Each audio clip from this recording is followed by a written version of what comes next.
si tout ceci n'était qu'une comédie? Le monde dans lequel nous sommes aujourd'hui, qu'on le veuille ou pas, tout le monde sait que le monde n'est pas dans une bonne forme. Parce que quand vous regardez même les dirigeants du monde actuel, très peu d'hommes sérieux et très peu d'hommes avec une intelligence au-dessus de la moyenne sont les dirigeants de nos pays aujourd'hui. Aujourd'hui, pour ceux qui observent bien le monde, c'est comment ressembler à un dictateur qui est devenu la mode. Et donc, sur un coup de tête, on provoque des guerres. Sur un coup de tête, on fait des cessez-le-feu. Sur un coup de tête, on improvise tout dans le monde aujourd'hui. Parce que c'est devenu un plaisir de voir les gens souffrir. Donc hier, 23 juin 2025, sur son réseau social qui s'appelle Truth, Donald Trump a annoncé un cessez-le-feu entre Israël et Iran. Un accord complet établi. Le cessez-le-feu commencera dans environ 6 heures, permettant d'achever les missions finales en cours. Trump a indiqué qu'il s'agit d'un cessez-le-feu total pour 12 heures, après lequel la guerre sera considérée comme terminée. L'Iran devrait être le premier à respecter la trêve, suivi par Israël. Et cette annonce fait suite à une escalade militaire, des frappes américaines sur des installations nucléaires iraniennes et des attaques iraniennes contre une base américaine au Qatar. Trump avait précédemment réclamé la reddition inconditionnelle de l'Iran, tout en laissant entendre qu'un cessez-le-feu était possible. Donc hier, 23 juin, là, Trump, là, lui-même, là, il a son propre réseau social qu'on appelle Truth. Ça veut dire la vérité, T-R-U-T-H. Il allait écrire là-bas que l'Iran et puis l'Israël, là, qu'ils ont décidé et ils ont trouvé un accord pour arrêter la guerre. Et que, au moment où il écrivait cette note-là, que 6 heures après ça, que ce cessez-le-feu va rentrer en vigueur. Et quand le cessez-le-feu va commencer, ils vont voir si dans 12 heures du temps, personne n'attaque son ami. À ce moment-là, eux vont considérer que c'est la fin officielle de la guerre. Et maintenant, ils vont maintenant sortir pour proclamer que la fin et la guerre Iran-Israël est terminée.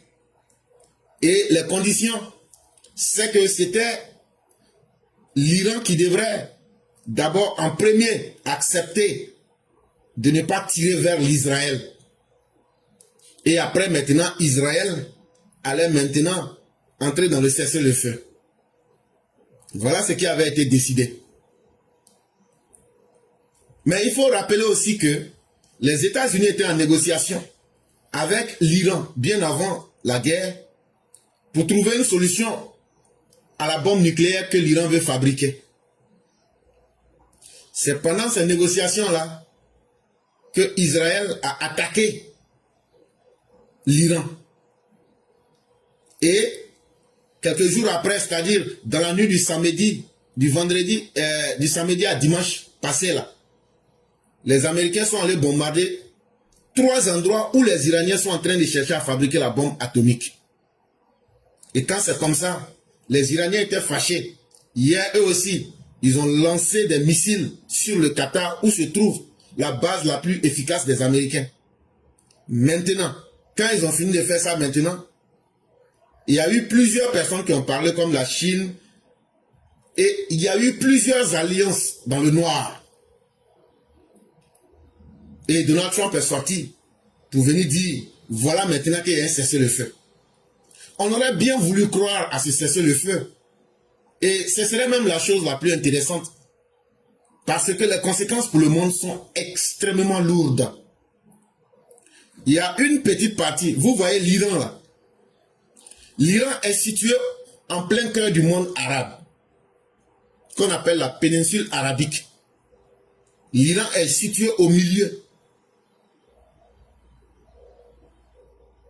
Donc, ça donne une position stratégique à l'Iran. Mais dans cette position-là, il y a une partie de la mer là, où il y a un passage qu'on appelle le détroit d'Ormuz. Il y a plus de 30% du pétrole mondiale qui passe là-bas. Avec l'accord de l'ONU, il y a un accord, c'est l'Iran et puis un autre pays qui doivent surveiller ce détroit-là.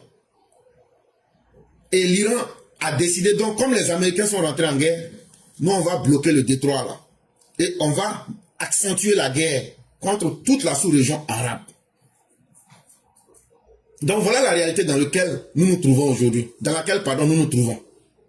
Et subitement, quelques heures après, on nous sort pour nous dire qu'il y a eu un prétendu cessez-le-feu. Comme si les choses étaient si faciles que cela. Comme s'il n'y avait rien eu, comme si on était dans un amusement. Et c'est pourquoi j'ai intitulé « Et si tout ça n'était qu'une comédie ?» Et donc, les gens peuvent s'amuser avec nos vies. Comme si on était dans une partie d'échecs tactiques. Et c'est simplement triste. Et voici le Trump qui nous annonçait ici. Voici ce qu'il disait.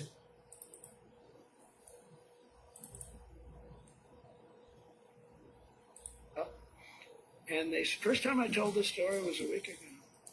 They called us up and they said, listen, we have no choice. We have to hit you because we have our own self-respect. And I understood that. We hit them. They got to do something. We're going to launch 18 missiles at a certain military base that you have. And you remember that night. Interesting night. I was the only one that wasn't nervous, because I knew what was going to happen. They told us that don't be concerned. We're going to launch 18 missiles at your military base, but none of them will hit the base. These are very accurate missiles. These are missiles that essentially never miss. They're very reliable, very accurate. Ok. Donc ne vous inquiétez pas de ce qui est dit. Vous avez pu entendre la voix du président américain. Et il sort pour nous dire, hier, en fait, quand on a fait l'opération marteau de minuit, ils ont pris des avions pour aller bombarder les sites où l'Iran fabriquait, ou est en train de fabriquer la bombe nucléaire. Le nom de l'opération, c'est marteau de minuit. Quand ils ont fini, il dit le dimanche matin que les Iraniens l'ont appelé, ils lui ont dit, bon écoute, comme tu sais, au nom de notre propre dignité, il faut qu'on vous bombarde. Mais ce qu'on va faire, voilà, on va lancer 18 missiles sur le site du Qatar où vous avez votre siège. Donc, ne vous inquiétez pas, tout va bien se passer. Ce sont des missiles de haute précision. Et donc, là, on va tout faire pour que ça ne vous touche pas. Et effectivement, hier, on a vu aussi des missiles iraniens sur le Qatar. Et bizarrement, officiellement, on nous dit qu'aucun de ces missiles n'a touché les bases américaines et que ces missiles ont été détruits en l'air. Point. Bon, chers parents, quand vous-même vous regardez tout ça là, est-ce que ça ne ressemble pas à une comédie? Est-ce que tout ça ne ressemble pas à une comédie? Entre-temps, les tensions ont fait monter le prix du pétrole. Et quelques-uns en profitent. Ne me demandez pas de vous dire c'est quelques-uns, c'est qui? C'est ceux qui ont intérêt à ce qu'il y ait la guerre. Entre-temps, Benjamin Netanyahu n'est pas l'homme, le politicien le plus populaire dans son pays. Comment il faut trouver des raisons pour durer au pouvoir? Est-ce que la guerre n'est pas devenue un prétexte aujourd'hui pour régler les crises internes en Israël pour que lui puisse rester au pouvoir? Les mollahs qui sont en Iran sont sous embargo et sont dans des difficultés et sont sous pression internationale. Est-ce que cette guerre ne leur permet pas de pouvoir aujourd'hui se donner un sentiment national et attirer le peuple iranien à se mettre derrière eux? Pendant ce temps, à l'extérieur de la zone du conflit, c'est-à-dire à l'extérieur de la péninsule arabique, on voit certains acteurs qui sont des puissances militaires qui ont tout intérêt à ce que l'instabilité dans cette zone-là puisse perdurer. Parce que s'il n'y a pas l'instabilité là-bas, eux, ils ne pourront pas contrôler cette zone. On a l'impression même que cette guerre est entretenue pour garder l'instabilité dans la sous-région. Et si cette instabilité est gardée, cela justifie leur présence militaire. Mais pendant ce temps, que ce soit en Israël, que ce soit en Iran, les bombes qui pleuvent, les missiles qui pleuvent, font des victimes civiles. La guerre est devenue un jeu. Aujourd'hui, on s'assoit sur un écran dans soi-disant une salle de report pour s'amuser avec des millions de vies, pour s'amuser avec la paix mondiale. Et l'ONU, qui était censée être l'organisation qui devrait donner la voix, on vient de constater l'une des faiblesses de l'ONU.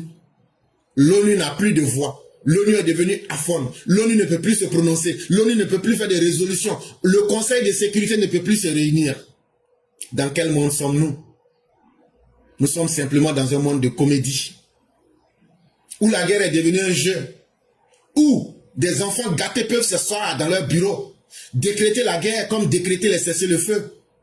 Mais on ne compte pas le nombre de morts en Israël. On ne compte pas le nombre de morts en Iran. On ne compte pas le nombre de morts dans le monde entier.